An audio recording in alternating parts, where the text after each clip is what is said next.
Manila Broadcasting Company. DZRH, a proud member of MBC Media Group.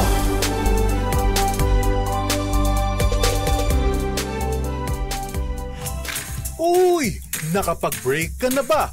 Nakapag-relax ka na ba?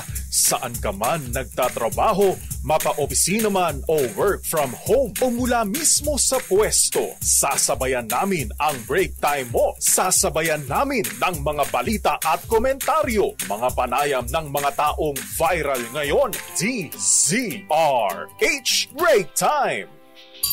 RH Break Time!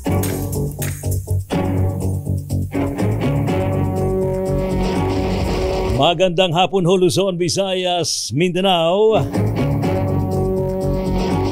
Sa programang Break Time, minus po sila kay Mayor Deo Macalma. Hindi pong lingkod mga kaibigan, sina Ray Sibayan at Fea Pecho Corpus. para sa DZRH, una sa Pilipinas. Una sa Pilipino. RH Break Time! Sa dibong headlines, NEDA pinutakti ng batiko sa deklarasyong hindi food poor ang 64 pesos meal budget per person sa bawat araw. Banat ni Vice President Sara na sunod-sunuran ang Pilipinas sa gusto ng ICCC, nagot ni Department of Justice Secretary Remulla. RH Break! Mga aktibong pulis, exempted na raw sa drug test, psychological psychiatric test para sa gun permit ayon sa PNP. RH Smartmatic founder at isa pang dating executive sumurrender sa Miami Federal Court. RH Break Time! Mga residente ng Tipo-Tipo Basilan nagulantang sa pagsabog, walang nasaktan. RH Hirit na alisin ang fishing ban sa baybayin ng Cavite, sinupalpal ng Bureau of Fisheries and Aquatic Resources. RH Itong good news sa mga atletang Pinoy, Miss Thea. Ha! Tax-free! Yaw! Yung hirit daw pong gawing tax-free ang mga donasyon sa mga atletang Pinoy, aprobado na sa plenaryo ng Kamara. Samantala, EDSA Kamuning flyover binuksan na sa mga motorista matapos ang 3 buwang retrofitting. RH Break Time! Laki-laki-labot naman ito. 2 fighter jets ng France, abay nagkasalpukan sa ere. Kapay 2 patay, 1 ang sugatan. 300 kilong kampana ng simbahan. Ninakaw sa Samar. Kawatan, hinahunting na. Paano niya nabuhat ang 300 kilos na baka maraming kasabwat yan. Ha? Magbabar pa naman na kampana ng simbahan ay nanggigising na. Uy, si Mami D. Meron siyang advice kay Carlos Yulo. Ano? Sabi? Mamaya, Sige. aalamin natin yung advice ni Mami D, yung mami ni Manny Pacquiao to, no? May advice si Mami D kay Carlos Yulo para okay silang mag-ina. Ano ang problema? RH Break Time! Sa ating po mga balita, natawa pero dismayado.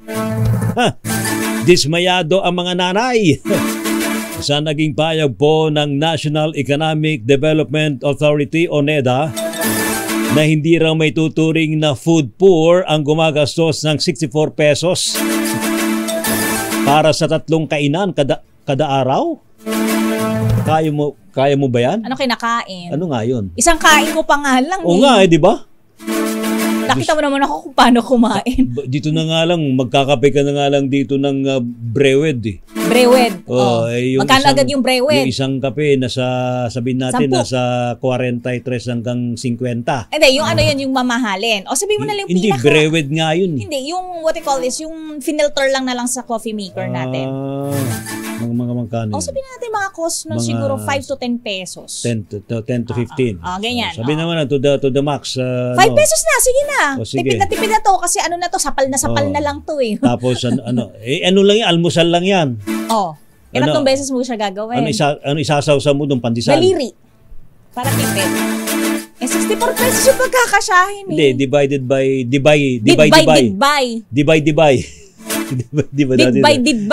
Yung 64 divided by 3 meals lang ba? With 2 snacks? 20 mahigit. Diba? Wow, 21 pesos. Kaya na ba yan per meal? Yun, 21. Magkano na isang cup of rice? Yan. 15, 20? Tapos sasabihin mo sa akin, anong ulamin? Sabaw? Mga komedyante natin mga sa NEDA. Sa mga nakausap po ng DZRH, sinabi na isang ginang na umaabot nga po na nga sa 64 pesos ang halaga ng kada kilo ng bigas. Wala pa yung ulam at wala pang panghimagas na prutas para sa kanilang mga anak. Hindi naman daw nararanasan ng mga taga-NEDA ang hirap ng buhay at kung paano daw magtipid. Pumapatak nga raw sa pagitan ng 200 pesos hanggang 400 pesos ang kailangan nilang budget para magkaroon ng matino, disente. Disente, di ba? Yung matino na at disente pa, yung hindi marumi, masustansyang pagkain sa buong maghapon. Ito ang kanilang payag. Ganon? Paano magkasya yung 64 na yan? Anong kami naman 64? Almusal pa lang, magkano na kayo ng bigas? 55 pesos. Paano yung mga kailangan namin mga ulam? Magtuyo na lang kami. Amoy-amoy na lang namin hanggang gabi. Gusto ko yung aamoy-amoy na lang yung tuyo niya. Ginawa na yun sa pelikula ni na Dolphin sa kanina Panchito dati, sa kanina Redford White. Alakas na. Meron silang nakabitin na fried chicken. Tapos singot-singotin lang. Tapos hindi pa may kanin, Yung kanin, kada subo ng kanin. Singot lang. Naamoy uli. Sarap. Singot lang. Totoo.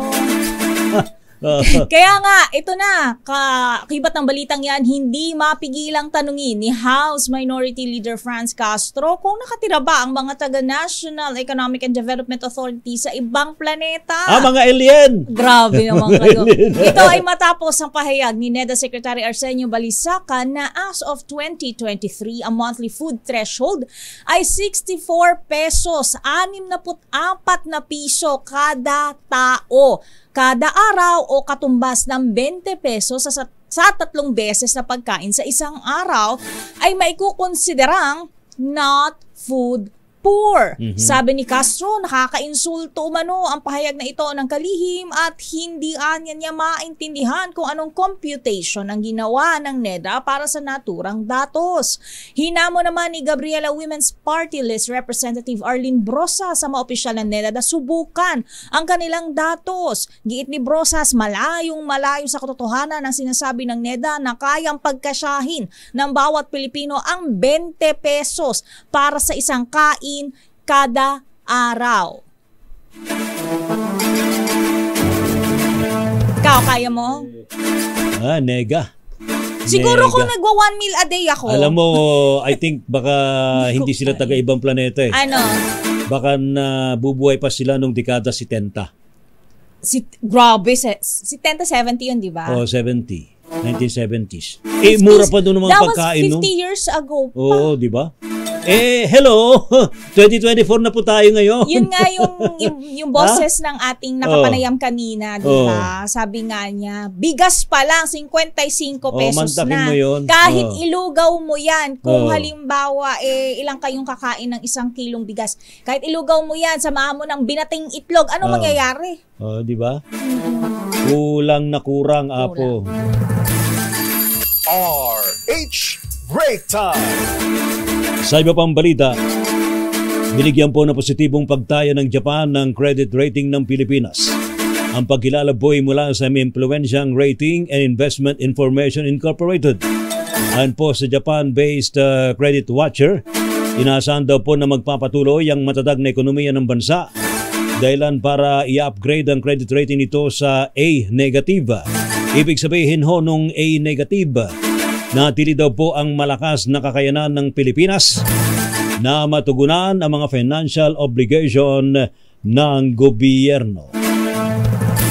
Sa iba pang balita, kinontra ni Justice Secretary Crispin Remulla ang pahayag ni Vice President Sara Duterte na sinusunod ng Pilipinas ang nais madayuhan tulad ng International Criminal Court kaugnay ng issue ng war on drugs.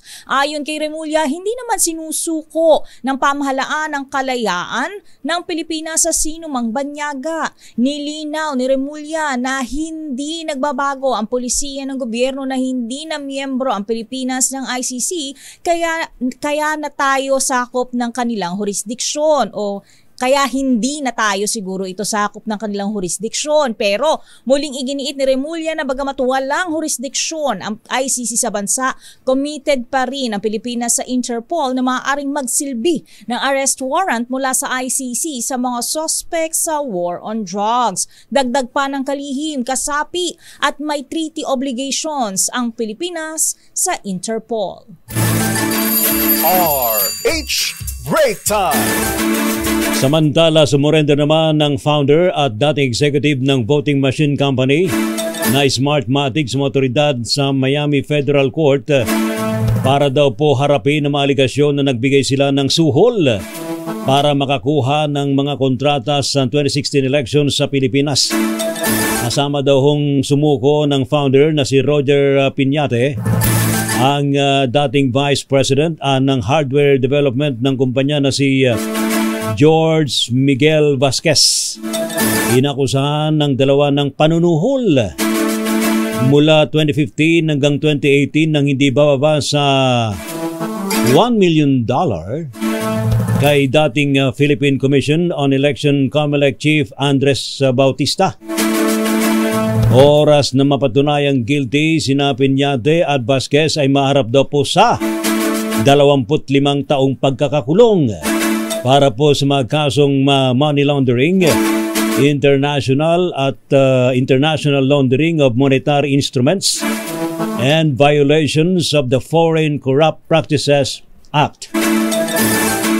Sa iba pang balita, bumuo na ng komite ang Department of Interior and Local Government para sa pagtatalaga ng kakatawan sa konseho ni Bamban Tarlac Acting Mayor Eranio Timbang. Ayon kay Local Government Secretary Benher Abalos, alinsunod ito sa Local Government Code at isang memorandum circular noong 2019. Narito ang naging pahayag ni Abalos.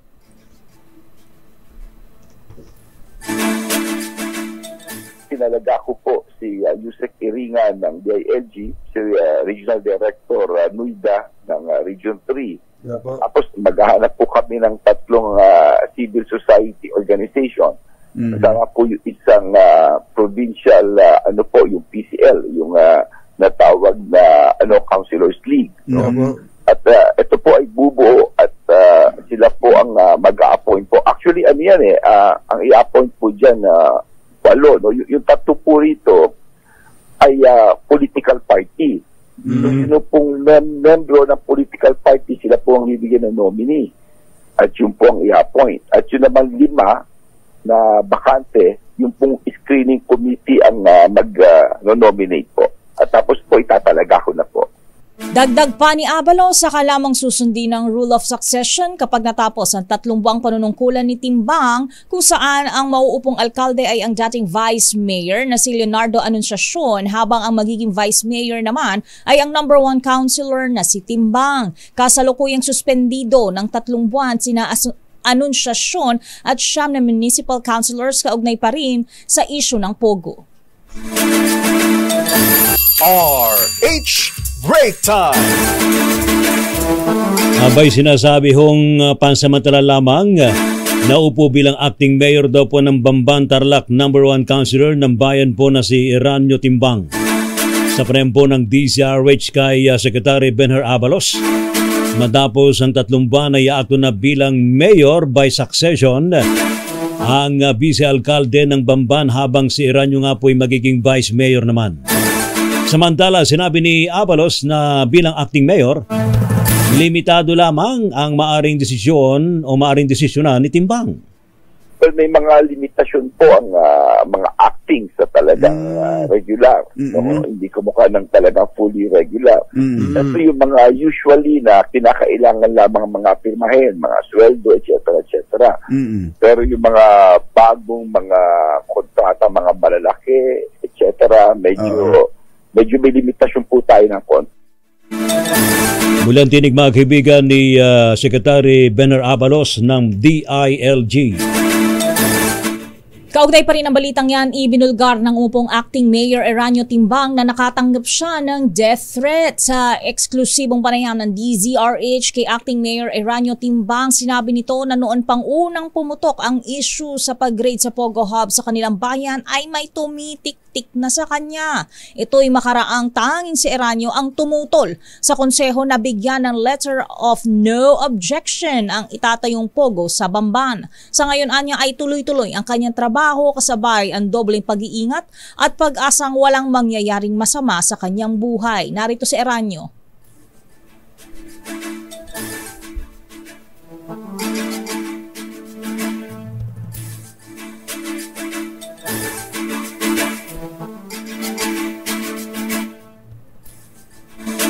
Dapat talaga mag-ingat ang mga ganyan kasi kapag hindi daw gino-joke ang mga death threats. Ay, oo naman. Any death threat ay hindi biro yun. It's either na biro o hindi, abay seryosohin pa rin. It's like yung bomb joke sa airport, lagi siniseryoso, diba? RH Break Time! Ay, sambay pa rin po si pang mga balita mga kaibigan sa programang Break Time. Uy, pabor daw, Miss Thea. Sino? Pabor ang COMELEC. Na? Sa panukala ni Davao City Congressman Paulo Duterte na i-drug test ang lahat ng mga kandidato sa 2025 midterm elections. Abay, Pwede naman. dapat lang. Oo, diba? kasi diba kapag nag-apply ka rin sa trabaho, maraming requirements. Feeling ko dapat lalo na't higit ang mga magpapatakbo ng ating lipunan. Kasi sila ang mga public servant. Correct. Dapat talaga bago sila magsilbi sa bayan. Malaman natin kung may silbi sila. Ayun. Binigyan din natin yung pagsisilbi sa bayan. Servante. Hindi ho politiko ha. Oo. Ang iboto natin mga public servant. Oo. Dapat talaga sumailalim sa drug test. Diyan man lang sa test na yan, pumasa ka, di ba? Yun. Pero heto, Ano? very controversial din ito. Ano, Alin? yung inilabas na kautusan ng pamunuan ng PNP. Oy, oo. Lahat daw ng active police ay exempted na sa drug test, Ganon? psychological at psychiatric test para makakuha ng gun permit. Bakit? Ayun ha. Malay mo, halimbawa, sa gitna ng kanyang Yun ang punto ng iba eh. Diba? Paano kung may mga tinatawag na unforeseen events? Yes. Nagkaroon ng matinding stress o na-depress ang isang pulis. Hindi mo alam kung di ba? fit pa Siyempre ba siya? may psychological Correct, effect correct. ha. So, ang feeling ko, yung mga ganyang bagay, dapat yan regular na ginagawa. Yun, correct yan. Feeling ko lang naman yun. Malay ko ba sa feelings nila? Paki naman daw nila sa feelings ko. Nothing more than feeling. Wow, bagong-bago diba ganun yun, Napapakanta ka tuloy. Kaya patakanta ng kanta. Ang init kasi. Gusto natin medyo mahimasmasan naman ng ating paligid. Oo nga, di ba? Saka break time naman eh. Mag-chill muna tayo ng konti, habang matitindi mga balita. Correct. Yung pong Smartmatic founder at isa pang dating executive, abay sumurrender. Yan na. Diyan po sa Miami Federal Court.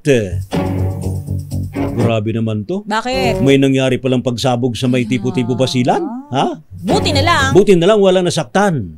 Pero ang sabi, baka raw intended daw ito dun sa kanilang festival doon, ha? Nananakot? Dapat maghigpit sila ng seguridad. Is that a threat? Or Ano bang tawag ng festival nila? Tipo-tipuhan ba yun? Ha?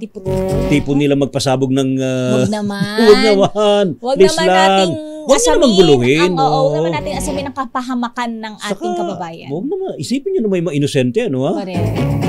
Yun hong hirit na alisin ng fishing ban sa baybayin ng Cavite. Sinupalpal ng BIFAR. Hindi pa raw pwedeng mangisda. Dahil Dirty sa pa. epekto ng oil spill. Dirty pa. Oo. Heto, good news sa mga atletang Pinoy na sumabak sa Paris. Yay. Sa Paris Olympics, may isinusulong hong gawing tax-free ang mga donasyon ninyo.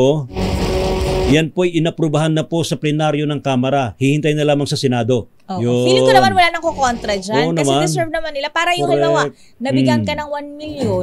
Di ba? Buo mo yung 1 million na makukuha. Diba? diba? O kaya hindi naman dadagdagan ng Kasi expense naman makikiamot yung pang donor. national government. Dahil sa may buwis. Ambag na natin yan sa kanila, sa kanilang Oo. pagpapakahirap, di ba? Yeah. Para maging Olympian. Correct. Yung EDSA Kamuning flyover na 3 buwan pa lang isinara dahil po sa retrofitting, abay binuksan na sa mga motorista. Which reminds me, kamusta kaya yung overpass dyan sa Kamuning? Yung controversial Mount Everest overpass. Yung Stairway to Heaven. Kamusta na ba yun? Bigla ka lang naalala. Naala. Nabanggit mo kasi yung Nandun Kamuning. pa ba yun? Kaya nga, Kamuning, get me. Mapuntahan nga yan minsan Bisita mo nga. may Tingnan mo vlog ko nga nga kung yan. ano sa'yo. Fit for bike. Aakyatin ko yan. Kung fit siya for biking. Hindi.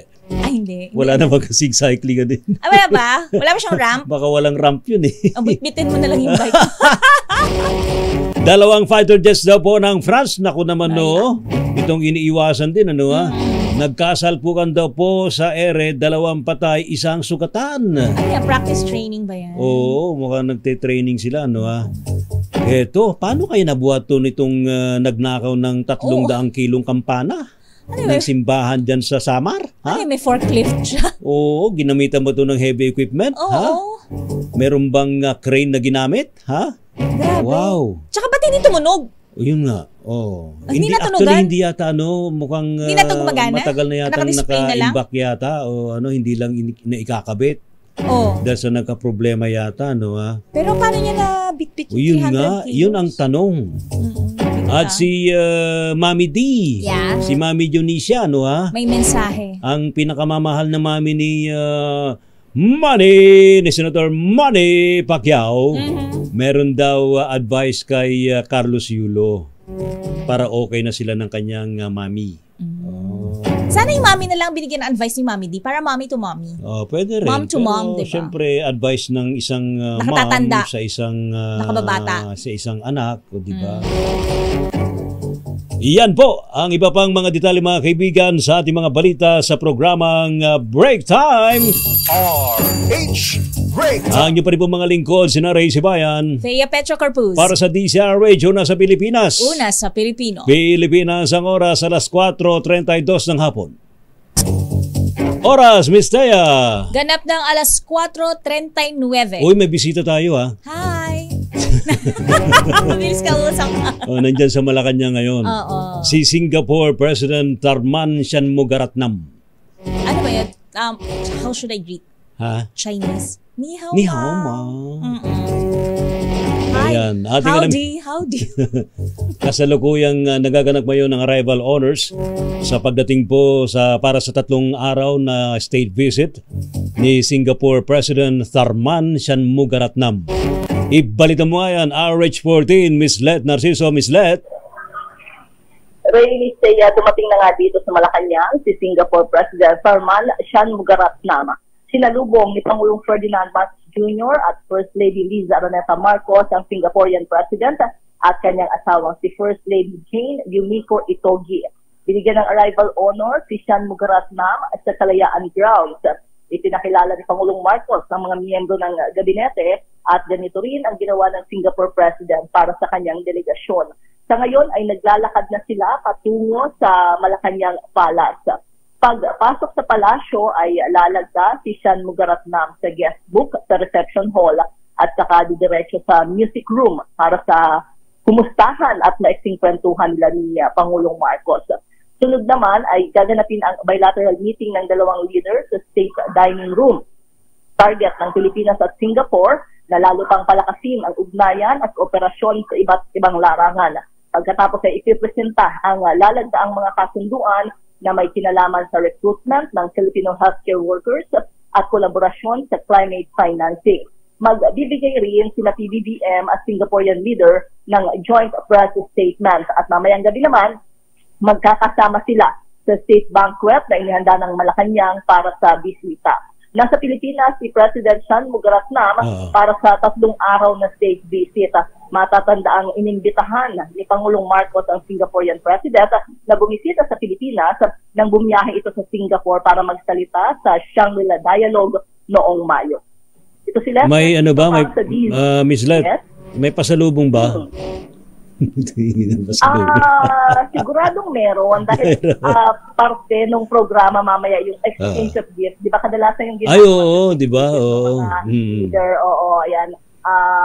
Wala namang paunang impormasyon ng palasyo kung anong regalo ang ibibigay kay Singaporean President. So, malalaman natin siguro maya-maya pagkatapos actually sa huling bahagi ito bago yung state banquet. Yung 3 araw niya rito, anong gagawin niya? Oo nga, saan siya pupunta? May iba-ibang mga event na anong dadaluhan? Itinerary? Oo, hindi nagbigay ang palasyo. So, maaari sa DFA ang impormasyon na yan. Dahil ang ibinigay lang sa amin ay yung baka mga investments, yung pagdating niya dito. So, una ay nag-alay siya ng bulaklak sa Bantayo, sa Rizal Park, sa Maynila, na kadalasan ginagawa ng mga bumibisita na mga heads of state dito sa Pilipinas. At yung pagbisita niya dito mismo sa Malacanang. Ngayon ay ayan nakikita natin, ibinibida, ayan. Oo nga, sino kaya First Lady ang Banda Kawayan. Banda Kawayan. Pwede ba marinig yung Banda Kawayan? Oo. Giliw na giliw rin sa pagtugtog yung Banda Kawayan. Tatanungin ko pa lang, sino po yung performers? Ayan, di ba? Wala bang nagtitinikling dyan? Yan lagi ang wala naman. Walang sumasayaw na tinikling. Ang dami mong gustong kawayan, ha? Okay, pandango sa ilaw. Yan lagi ang welcoming band. Kasi pinapakita natin yung ating mga katutubong sayaw, di ba? Oo, ayan. Sa lahat ng kapag may ganyan, kapag may bisita. Correct. Kaya rin nakaraang Heroes Welcome din sa ating mga sila rin. Sila rin. Wow. Yung nasa doon. Dati nagko-cover ako Malacanang, meron pa dati nagkakanyaw dyan ng mga taga-Cordillera. Anong kanyaw? Yung sayaw ng mga igorot. Yung sayaw, yung traditional dance. Bata pa kami ni Miss Lete. Panahon pa ni dating Pangulong Fidel Ramos. Bata pa kami. Dekada 90 pa yun. 2000 na kami ni Miss Lete. Nakawayan na lang kayo. Grabe kayo. Bata-bata pa naman ako Batang isip. Salamat, Miss Let. Papasok pa lang sila sa Malacanang Palace. Saka pagpasok dyan, may pipirma dyan si President Sean Mugaratnam. Yan. Guest book, yun. Guest book sa reception hall. Tapos, ayun nga, say, ayan. Magkakatunggaan din sila dyan, di ba? Tagay, di ba? Patatagayin ba ng basi o tuba, lambanog? Malalaman natin kung i-share nila kung ano yung handa. Siyempre, patikimin na mga bisita natin, di ba? Patikimin natin ng mga sariling ating pagkain sa mga inumin. Di ba? Ay, oo. Ano yan, kadalasan mayroong pagkain kung saan bansa sila nang galing. Pero siyempre, sinishowcase din talaga yung ating mga pagkain para matikman nila. Correct. Ay, imasika. Dapat may Mickey. Ay, salamat, Miss Let. Ito si Les Narciso para sa DZRH. Una sa Pilipinas, una sa Pilipino. Basta mga ganyan, saya ng usapan. Oo, pagkain kasi. Tapos may tugtugan. Basta may bisita, laging masaya. Siyempre, dapat talaga masaya tayo kasi meron tayong bisita. Saka dapat naglalagablab yung ating pag-welcome sa kanila. Correct. All smiles. Tsaka nakita yung performer natin, di ba? Siyempre. Di ba? At nakulangan lang doon sa mga nagpe-perform. Dapat talaga may sumasayaw doon na tinikling. Tinikling or pandango sa ilaw. Di ba? Sa susunod siguro. Or baka later. Nakasayaw ka na ng pandango sa ilaw. Hindi, igorot ako Kanyaw. Kanyaw pala yung tawag doon. Yung nag-igorot dance ho. Hindi ko malaman kung grade 3 o grade 4 yan Talaga. Pakita ko sa'yo yun. Ayos! Amyenda sa batas para sa dagdag na training sa mga atletang Pinoy at suporta sa kanilang mga coach isusulong sa Kamara. Ida tayo mo RH12 Milky Rugunan. Manang Milky.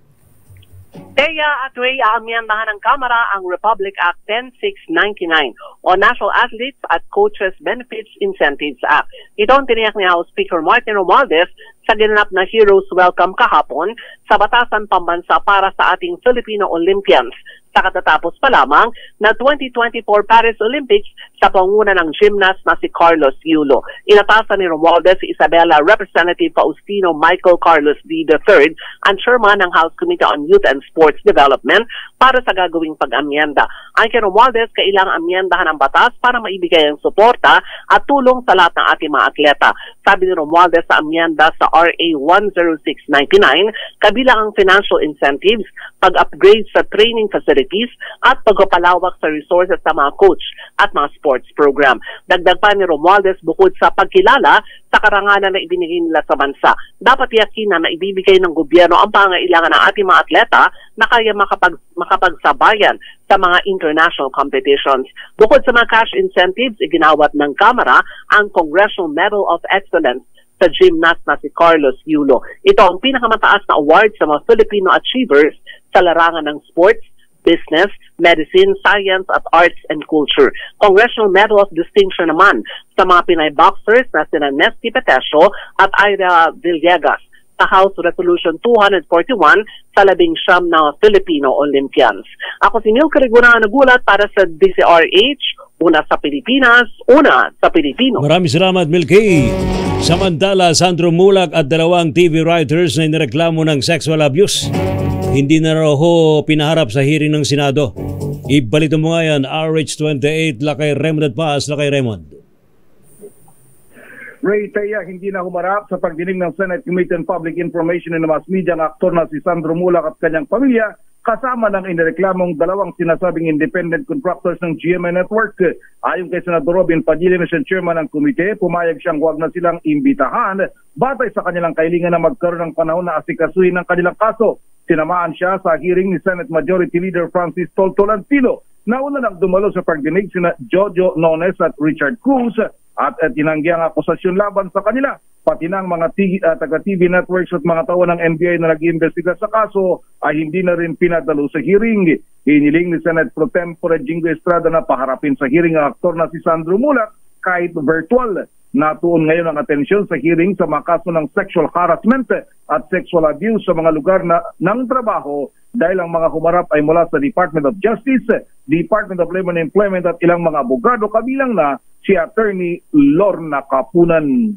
Ito si RH28 Raymond Adpaz para sa DZRH. Una sa Pilipinas, una sa Pilipino. RH Break Time! Thank you, Lakay Raymond. Stand by, Noche Kakas. Meron daw isang babae mula sa Thailand abay hinarang at inaresto sa NAIA. Matapos? Makita sa bagahe na may illegal drugs. Mule kaya ito? Ha? Mule ba yan? Mare, ha? Oh. Kasi ganyan na nangyayari, yung mga padala. Ay, oo. Diba? ang masaklap niyan, yung iba, di ba, sabi mo, modus, kunwari kinaibigan ka lang habang nasa airport, diba? tapos pakibitbit mo nga to. Uy, may naghihintay na kamag-anak namin sa airport sa Maynila. Baka ikaw na magbitbit paki na lang. Ito, babayaran ka namin. Mga paki-paki na yan, ano? Diba? Kaya huwag kayong basta-basta tatanggap ng paki-paki. Yan. Totoo yan. Isa namang lalaki na patay ng pagbabarilin ng riding in tandem sa Samay Santa Ana, Cagayan. Standby Grace Ansano, Pilipinas ang oras, alas 4:49. Sina Ray Sibay, ang alam po nila kay Mayor Deo Macalma. Ako naman, Thea Pecho Corpus. Para sa DCRH, una sa Pilipinas. Una sa Pilipino, babaeng dayuhan na galing Thailand, hinarang at inaresto sa NAIA matapos matuklasan sa x-ray ang bagahe na may lamang illegal na droga. Idetali mo, RH27, Noche Kakas, Noche.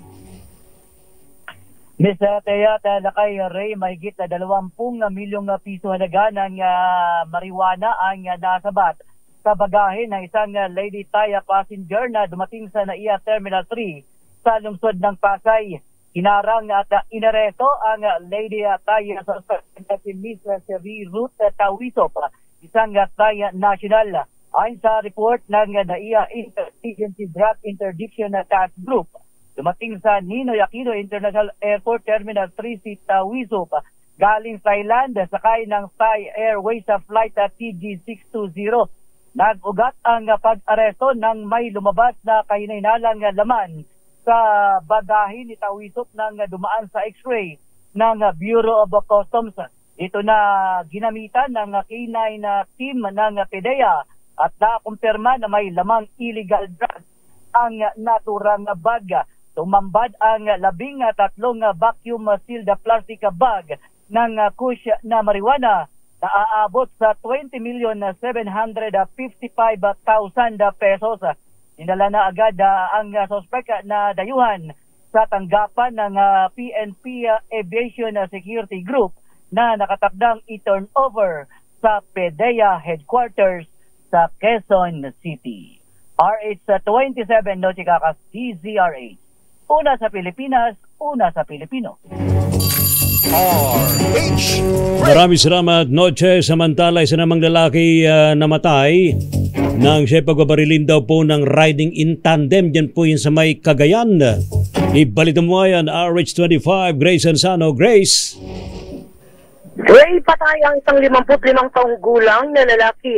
Kinilala ito ng pulisya ng Santa Ana Police Station na si R.D. Riolalas. Ito ay napagalaman na bumibili lamang may 100 metro lang ang layo mula sa kanilang bahay. At bumibili sa isang tindahan nang papabalik na ito, biglang sumulpot ang isang riding in tandem. Dito na, pinagbabaril ito ng lulan ng motorsiklo. Kasunod ng insidente, mabilis naman na tumakas sa mga suspect habang nagtamo ng tama ng bala sa mukha ang biktima. Sa ngayon, inaalam ba kung anong uri ng baril ang ginamit ng mga suspect at nagsasagawa na ng malalimang investigasyon ang PNP Santa Ana. Ito, si RH25, Grace Vera Sansano ng DZRH. Una sa Pilipinas, una sa Pilipino. Maraming salamat, Miss Grace. Samantala, pinayuhan ni Mommy D, Mommy Janisha Pacquiao, ang two-time gold medalist na si Carlos Yulo ukol sa pagmamahal sa kanyang ina. Nagsalita si Mommy D matapos ang ulat ng hidwaan sa pagitan ni Kaloy at ng kanyang inang si Angelica. Ayon kay Mommy D, ina ni boxing champ Manny Pacquiao, dapat mahalin ni Kaloy ang kanyang ina at huwag ito magtanim ng sama ng loob sa kanya. Matatandaan na sa bawat laban ni Pacman, laging present si Mommy D at may hawak na rosaryo upang ipagdasal ang tagumpay ng kanyang anak. Dapat naman. Pwedeng pakinggan yung sinabi ni Mami. Asan si Mami D? Wala. Mami D? Mami D. Awan. Awan. Ang dami pakita mo dyan, Tibay. Na-speechless nakita na siya ko kanina eh. Yan, ito. Asan na? Can we hear from Mami D? Huwag ka magtanim ng kim-kim ng samang loob. Mahal na mahal ka sa mama mo, nanay mo. Mahalin mo siya, lubos na ng pagmamahal sa bilang nanay. Kaya mahal na mahal ka niya. Yan lang ang payo ko sa iyo bilang nanay.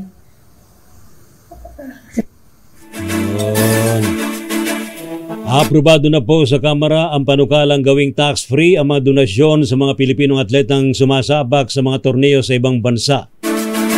Tumutukoy ito sa House Bill number 1154 na dating tinawag na Heidelin Diaz Law na inakda ni Albay Congressman Joey Salceda pero hindi ho umusad sa Senado noong 18th Congress. Sa ilalim po ng naturang panukala, exempted hindi lamang ang premyo kundi pati na rin ang mga ibinibigay ng mga pribadong kumpanya matapos ang manalo sa international sports competition ang sinumang atletang Pinoy. Samantala, ikinagulat ang mga residente ng Tipo-Tipo Basilan ng isang pagsabog sa lugar noong Martes ng gabi, Agosto at 13 ng taong kasalukuyan. Wala namang naiulat na nasaktan sa pagsabog, ngunit naapuruhan ang isang pader ng Municipal Hall. Inaalam pa ng otoridad ang nasa likod ng pagsabog, ngunit posibleng may koneksyon umano ito sa nalalapit na Timpun-Tipunan Festival sa naturang lugar. Tiniyak naman ng lokal na pamahalaan ng publiko na mas iigtingin pa nila ang security measures sa lugar sa araw ng pagdiriwang ng piyesta. Nanawagan naman ng mga mangisda sa Cavite na bawiin na raw po ang fishing ban sa kanilang lugar dahil po sa oil spill na nagmula sa Limay, Bataan. Pero malamig. Malamig ang tugon ng BIFAR o Bureau of Fisheries and Aquatic Resources dahil sa hindi pa umanuligtas sa human consumption ng mga isdang hinuhuli sa karagatan ng Cavite. Dahil po dito ay sinabi ni BIFAR spokesperson Naser Briguera na walang plano ang kagawaran na irekomenda ang pag-alis sa fishing ban. Samantala, nananawagan ang mga mamamayan sa Gandara, Samar na ibalik na ang ninakaw na kampana ng simbahan.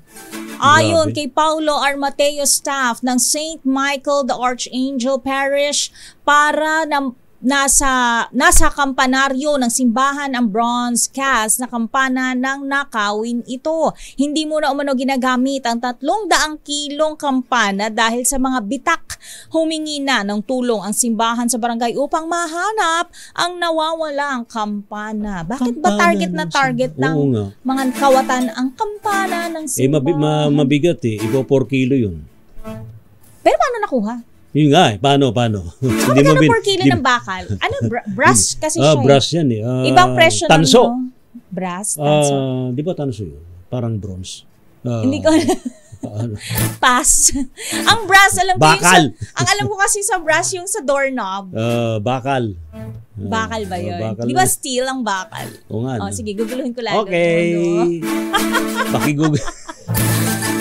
Samantala, binuksan na po para sa lahat ng uri ng mga sakyan ng EDSA Kamuning Flyover matapos pong 3 buwan ng pagsasara dahil po sa retrofitting.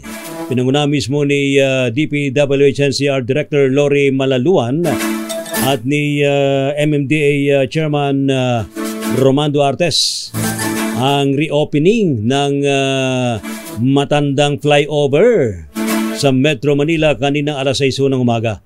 Napaaga daw po ang muling pagpapadaan sa naturang flyover na higit sa 2 buwan dahil sa dapat Oktubre pa matatapos ang retrofitting o pagpapatibay dito. Sabi ni Goggles, tama ka, tanso ang brass. Tanso nga. Sa iyo. Pero patay ang 2 military personnel habang isa ang nakaligtas matapos magsalpukan ang 2 French military jets habang nasa ere. Sa post sa X na dating Twitter ni French President Emmanuel Macron, kinilala ang 2 nasawi na sina Captain Sebastien Mabire at Lieutenant Mathis Lawrence. Nagsasagawa noon ng isang training mission ang mga military personnel nang mangyari ang naturang insidente. Nakabase ang mga eroplano sa Saint-Dizier Military installation sa northeastern France. Luwag-luwag ng ere, nagkakabanggaan pa. Sa bagay, kung magkakadikit naman talaga saka nagkakasabay-sabay silang lumipad Baka hindi sila nagkaintindihan sa coordinates ba yung tawag dyan? Yes, so sa navigation nila. Pati ganyan din sa sa karagatan, di ba? Nagkakabanggaan. Ang lawak-lawak na ng karagatan, nagkakabanggaan pa mga barko. Totoo naman. Ay, susapo. Ingat po tayo. RH Break Time. Ayan, nagbibinata na naman ako. Maraming salamat sa mga tumutok po sa ating balitaan. Salamat kina Florencio Bernardino, si Yakuza Baluyo, magandang hapon sa iyo. Maria Cecilia Cumora, Arvin Capasilio, Jesus Malinab, maging si Burns Milan mula sa Calamba, si Lloyda Sacramento mula sa Laguna, si Tristan Gulay, magandang hapon sa iyo, paring Ray, Maring Thea. Kumare na tayo sa kapare. Nako, meron akong bagong kumpare. Natatakot ako. Burmans pa naman. Oo nga, no? Di ba kami dapat ang nagpaparamdam na mga simba, makampana ng simbahan ay nanggigising na. Talaga paano naman na magigising yung mga ninanakawan nyo ng kampana? Oo nga. Si Danny, ito maraming diamante to. Sino yan? Ang apelido ay Diamante, Danny Diamante. Mula dyan sa Iloilo. Baka ninong natin yan. James Anthony Neal, salamat po sa inyo. Si Ringo Placides and si Libera Benito. Ayun. Si Toto Guerrero, Juan Masipag. Wow. Ba? Ito daw yung counterpart ni... Hindi, yung dating tamad, naging masipag na. Yun. Si Telma Reyes at si Lynn Serrano. Ayun. Hello, gandang Teya. Bumabata pa rin. Ay, salamat po. At At batiin ko lang ng ang upcoming 15th anniversary ng Clarence MD dyan sa Jupiter Bel Air, Makati City. Clarence Thank MD. you. Ayun, magandang hapon po. RH Break Time. Yun ang sagot kung bakit bumabata sa Talaga. Yan po ang ating mga programang Break Time. Sa ngalan po nila kay Mayor Deo Macalma.